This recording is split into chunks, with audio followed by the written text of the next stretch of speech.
Guard did its part in World War II. Coast Guard officers and men fought and served in every theater of operations. Meeting the challenge of total war, they performed duties entirely new to the service and performed them well. On many distant enemy shores, Coast Guard beachmasters unloaded urgently needed supplies. In the Persian Gulf, picket boats patrolled ports filled with Lend-Lease weapons for Russia. On newly captured Japanese islands, Coast Guard dog patrols routed out hidden enemy snipers. In the invasion waters off Normandy, 83-footers saved over 1,000 lives. In harbors seized from the enemy, buoy tenders prepared the way for Allied shipping. In the North Atlantic, Coast Guard manned vessels reported weather conditions for the guidance of shipping and transoceanic air traffic. Based on Guam, Coast Guard liberators carried high-priority cargo to outlying Lorraine stations.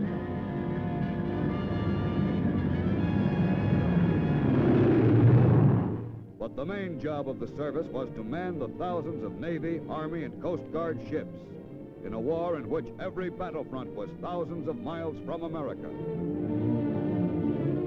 Over 80,000 Coast Guard officers and men, more than 6 times the entire peacetime strength of the service, were assigned to over 4,000 vessels of all sizes, ranging from small boats to ocean liners. Large Navy transports manned by Coast Guardsmen ferried great masses of troops across the ocean to return to the United States with prisoners, wounded, and veterans. They manned assault transports, whose landing craft carried soldiers and Marines directly to enemy shores. Coast Guard personnel were assigned to combat cargo ships, bringing supplies and munitions to invasion beachheads. With hundreds of Army freight supply ships, Coast Guardsmen operated an all-important inter-island shipping service in the Pacific. From Sicily to Okinawa, the service manned LSTs, the naval innovation of World War II that revolutionized amphibious warfare. LCIs, landing craft infantry, spearheaded invasions in both the European and Pacific theaters. Even before America's entry into the war, Coast Guard ships and men were in it.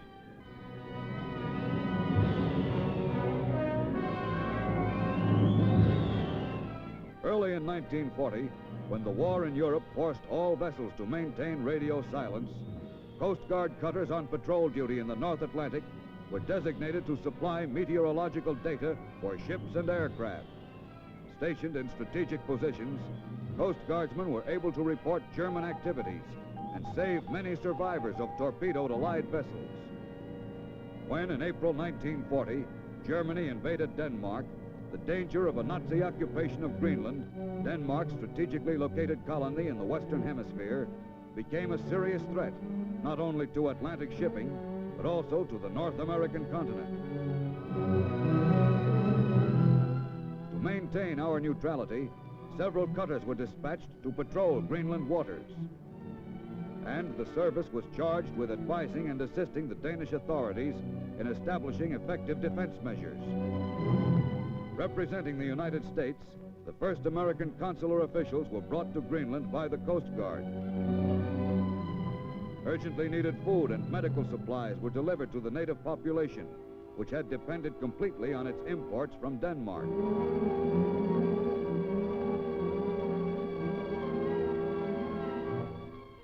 But of immediate importance was the safeguarding of the world's only known commercial deposit of cryolite, indispensable in the production of aluminum.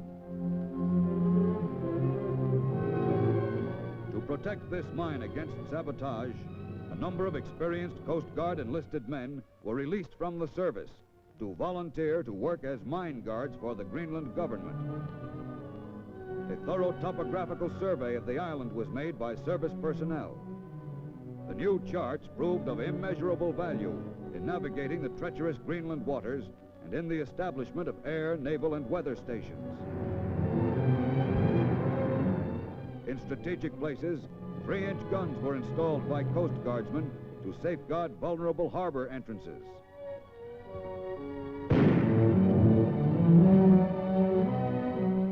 As Greenland is the best source of prediction for Europe's weather, radio stations were planted there by Nazis and Quislings. Service personnel captured the hidden stations to prevent the broadcasting of weather information to the enemy. As late as December 1944, the Coast Guard was still fighting enemy attempts of infiltration into Greenland. With Uncle Sam's Arctic Patrol only a few hundred miles from the North Pole, searching for Nazi weather stations along Greenland's iceberg-guarded shores with a task force of Coast Guard cutters. The cutter Northland wedged in dangerous pack ice. Coast Guardsmen skid a depth bomb forward to smash the way. No time to lose. Scout planes report an armed German trawler ahead, so they lower away and blast a path to battle.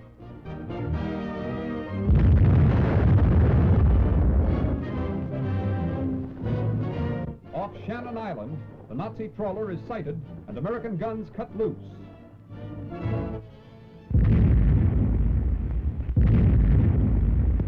Meanwhile, from the cutter Storis, a landing party sets out for Shannon Island to capture the Nazi shore station, well fortified and hidden in the ice fields. Risky hunting for the Coast Guardsmen.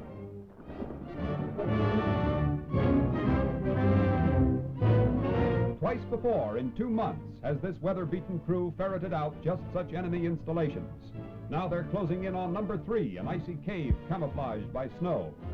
In the gathering Arctic darkness, the Germans surrender. 4th Nazi outpost in Greenland captured within a year, plus high-powered radio equipment, weather instruments, food, and ammunition. Back to the Coast Guard task force come small boats loaded with the crew of the captured German trawler.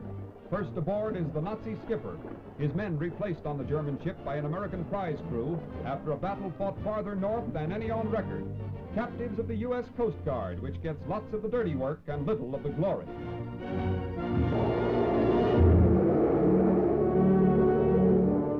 The experience of the Greenland Patrol was put to good use when the service was called upon to convoy merchant ships in the Atlantic. Scarcely more than a month after Pearl Harbor, the first Nazi submarine struck in American coastal waters, and the real wartime job of the Coast Guard began. Every available vessel was thrown into the fight, which threatened not only America's essential coastal shipping, but also the vital supply lines to our allies. Some cutters took their stations to guard the outer approaches to our coastal waters. Others escorted American and Allied merchant ships across the ocean. It was a Coast Guard cutter that was credited with sinking the first Nazi submarine in American waters. And other cutters were equally successful as sub-busters, as the Battle of the Atlantic became more furious.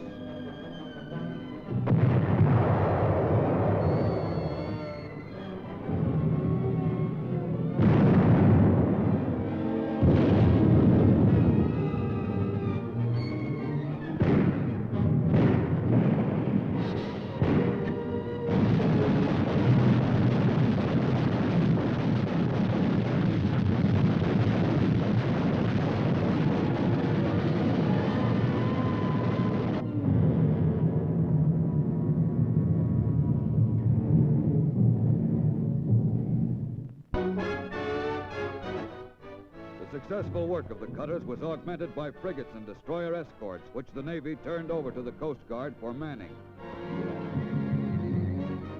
A killer group of destroyer escorts played a major part in breaking up the last serious Nazi submarine offensive in 1945. And the Coast Guard personnel manning the ships were given high recognition for this achievement at the war's end.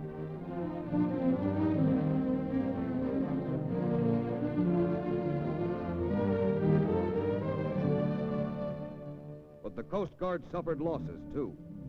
The 2,200-ton cutter Hamilton was the first American warship torpedoed in the Atlantic. Over 30 Coast Guard manned vessels were lost during World War II in action all over the world.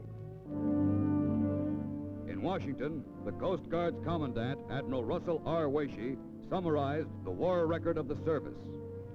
For nearly all our national history, the Coast Guard has served as the nation's maritime law enforcement and safety at sea body. During the years of peace, it assumed an ever-increasing number of functions to make shipping safe alike from natural menaces and from threats by the lawless. Now, in the midst of a world war, it has joined its forces with the rest of our armed services to put down the menace of aggression and oppression. As an operating part of the Navy, it has manned combat transports and landing craft in combat theaters all over the world.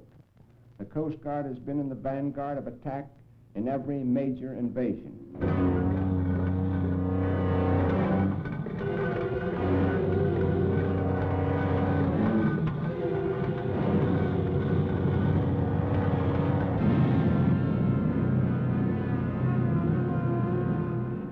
In July of 1942, at a time when America's forces were still on the defensive everywhere, a convoy of American ships was underway in the Pacific. Among them was the attack transport Hunter Liggett, a converted luxury liner, one of the first large Navy ships to be manned entirely by Coast Guard personnel. Though the destination of the convoy was secret, it was known that offensive action was ahead. Constant drills were ordered to augment the intensive amphibious training which the crew had already received in the United States. The passengers carried aboard were Marines. Nearly 1,500 battle-trained men of the 1st Marine Division who were to participate in the first invasion of enemy-held territory, 6,000 miles from home.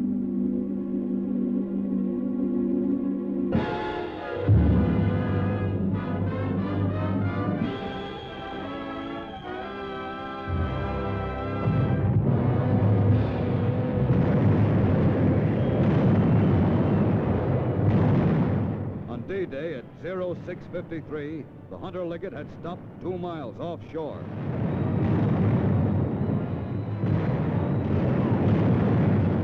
At 0800, the loaded LCVPs proceeded toward the beach. It was here that the Coast Guard's skill in the handling of small boats was put to its first test on an invasion.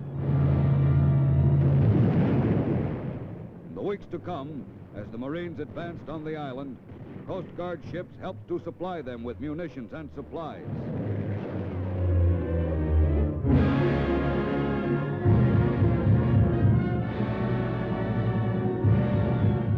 Three months after the invasion of Guadalcanal, over 800 ships, the largest concentration ever assembled, were on their way to North Africa.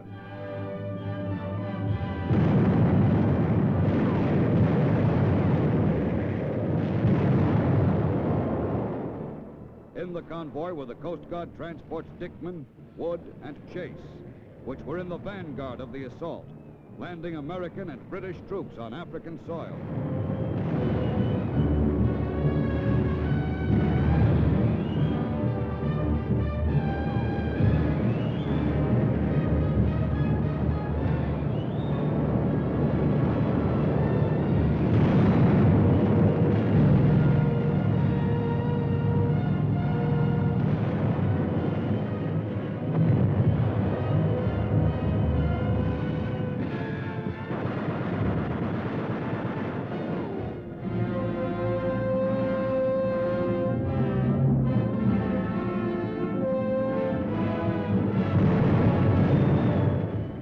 First invasion of European soil. And again, Coast Guard ships and men helped to land our troops.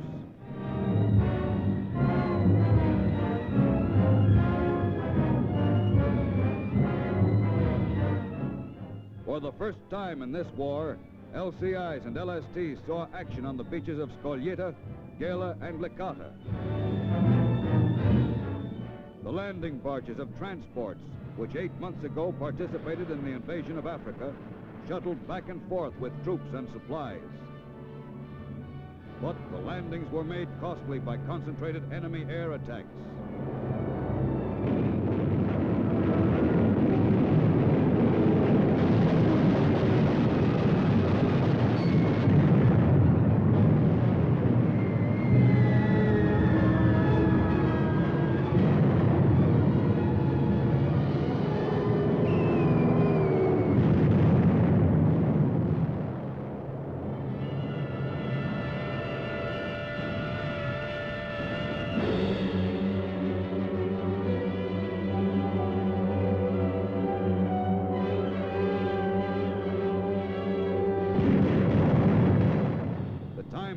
for a decisive blow at the enemy, and the first assault on the European mainland was about to be effected, soon to be followed by the bitterly contested landing at Anzio.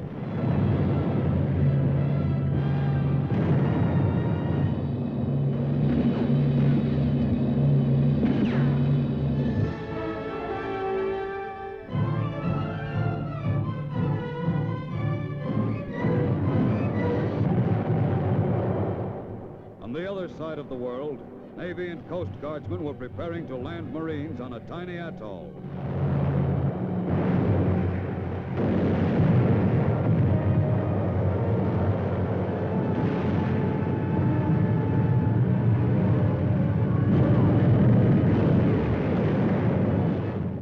The Japanese fought back furiously.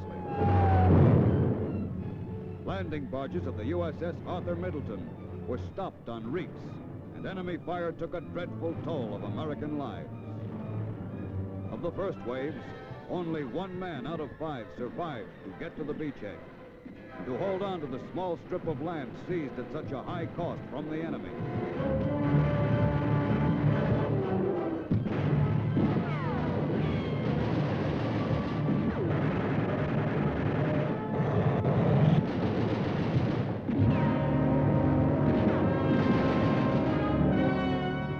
In a steady stream, the landing barges brought the wounded back to the transports.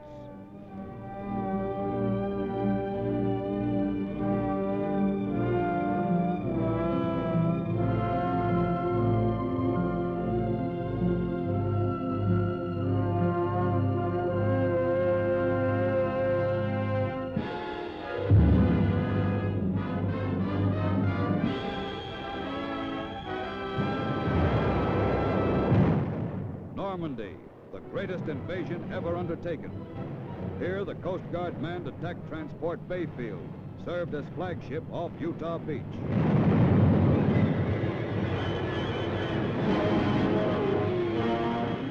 At H hour, landing craft hit the beaches, the beginning of the bloody road to Berlin.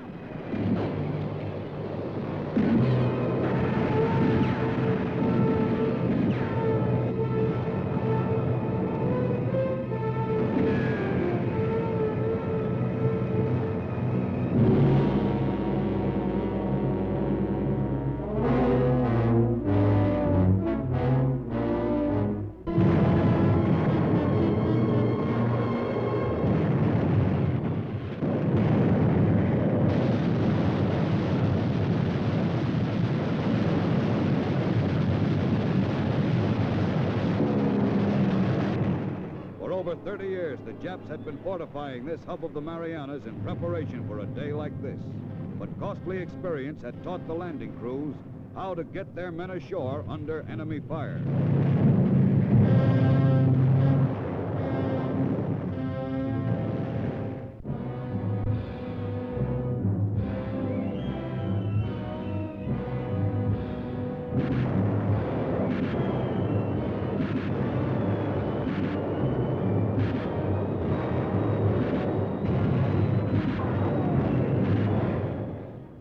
Of the European invasions was the fastest and least costly of all, for there was little opposition from the enemy in establishing the beachhead.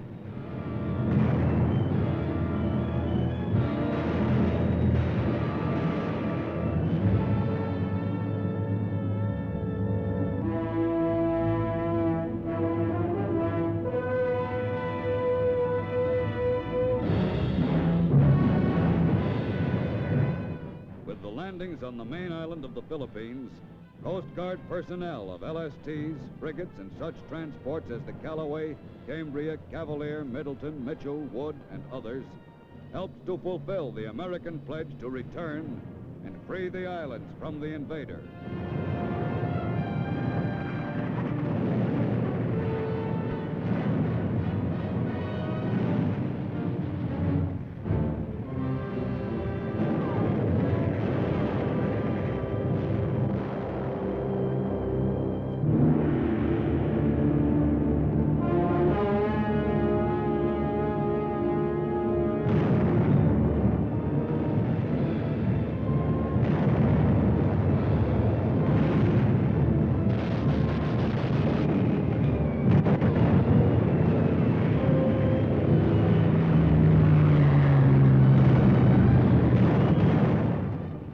this small island was bombarded by our ships and planes for 3 days and nights, the landing boats attempting to put Marines ashore took terrific punishment, far exceeding anything they had ever experienced.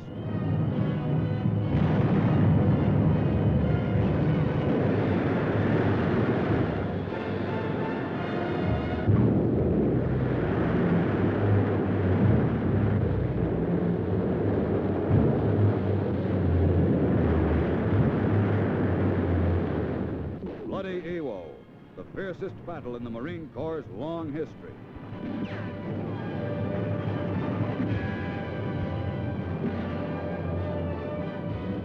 To offset the high losses, Coast Guard manned LSTs moved in, bringing desperately needed reinforcements and supplies.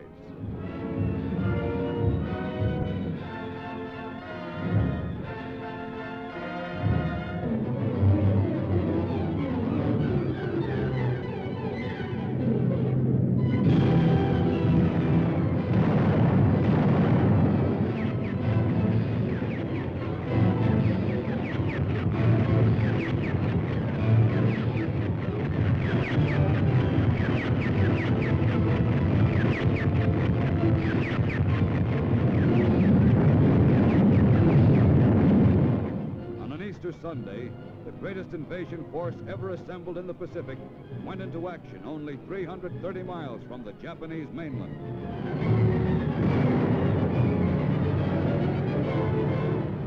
The initial stages of the invasion were marked by a surprising lack of enemy resistance, giving no sign of the desperate struggle that was to later encounter our troops inland.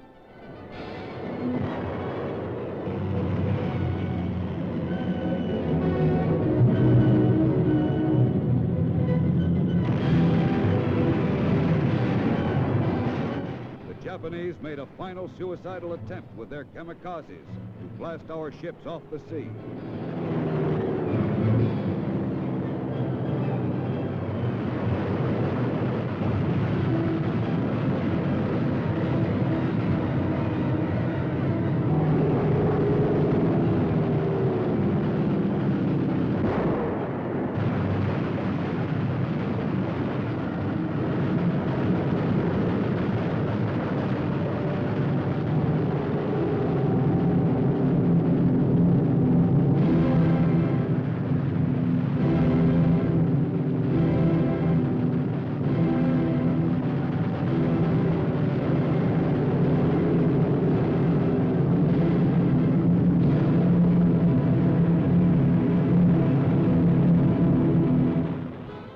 Unrelenting fury of continuous sea and air bombardment and the atomic bomb soon brought total defeat to Japan.